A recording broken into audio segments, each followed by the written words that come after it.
தான் என்ன செஞ்சுக்கோங்க.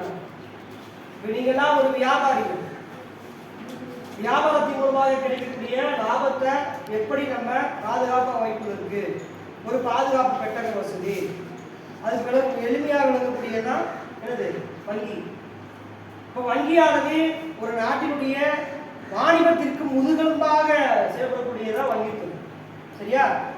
அந்த வங்கித்துறையானது உங்களுக்கு மட்டுமல்லாது என்ன செஞ்சிருக்காங்க, நாட்டினுடைய பொருளாதார மேம்பாட்டிற்கு வங்கி மிக முக்கிய பங்கு வகிக்கிறது. சரியா? பொருளாதார மேம்பாட்டிற்கு மிக முக்கிய பங்கு வகிக்கிறது.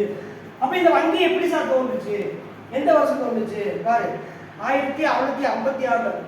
1656 சுதந்திரத்துக்கு முன்னாடியே என்ன செஞ்சிருக்காங்க, வங்கியானது ஒரு தனியார் வங்கியாக தான் முதலாக தோன்றியது. இன்னைக்கு வந்து தேசியமயமாக்கப்பட்ட வங்கிகள் எண்ணிக்கை நாளுக்கு நாள் அதிகரிச்சுட்டே போனாலும் சில வங்கிகள் இன்னைக்கு திவாலாகக்கூடிய சூழ்நிலை, திவாலாக இருக்காங்க, நஷ்டத்தை சந்திச்சிருச்சு. அப்ப அதுக்கு ஒரு காரணம் என்ன, உங்ககிட்ட நிறைய பணம் இருக்கு, எல்லாத்துக்கும் வாரி வாரி கொடுத்துட்டேன், காரணம் என்ன, உங்க கையில பணம் இல்லை, அது ஒரு நிபந்தனை.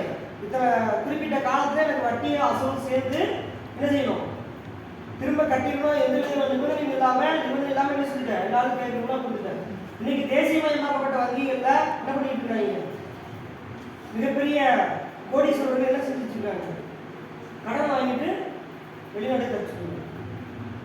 அப்ப அந்த வராக்கடன் ஒன்று நீங்க வணிகவியலையும் கணக்கு பதிவு பணம் படிச்சிருக்கீங்க. என்னது வராக்கடன் என்ன, கொடுத்த கடனை திரும்ப செலுத்துவது கிடையாது, முறையாக செலுத்துவது கிடையாது, மாத தவணையோடு அசல் வட்டியும் சேர்த்து அந்த மாதிரி செலுத்தாம என்ன செய்யுது போயிடுது.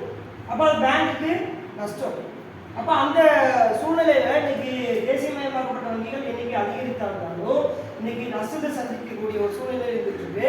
அப்ப இதை பற்றி பார்க்கும்போது முதலாக வங்கியானது எங்க இருந்துச்சு, ஸ்வீடன் நாட்டில் இருக்கக்கூடிய ரிக்ஸ் வங்கி.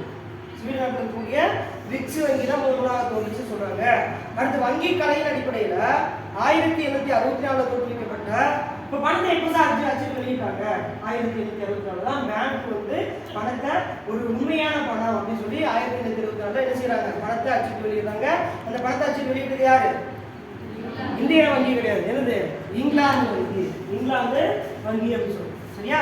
அப்போ 1920ஆம் ஆண்டு பிரசல்ஸ் நகரில் அப்போ ஒரு செயலை செய்ய போறோம்னா அதுக்கு முன்னாடி திட்டம் கேட்டோம், எப்படி சார் பணத்தை அச்சுட்டு வெளியிடுறது அப்படின்னு சொல்லி ஒரு கூட்டம் கூட்டுறாங்க. பிரசல்ஸ் மாநகரத்தில் கூட்டப்பட்ட இந்த பன்னாட்டு நிதிய மாநாடு, நம்ம 7ஆம் ஆண்டு படிக்க போறோம், பன்னாட்டு நிதி பொருளியல், பன்னாட்டு பொருளியல் அப்படின்னு 7ஆம் ஆண்டு படிக்க போறோம்.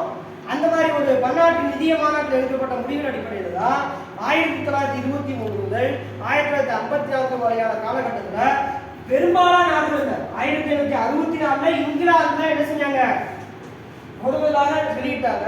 அப்புறம் 1921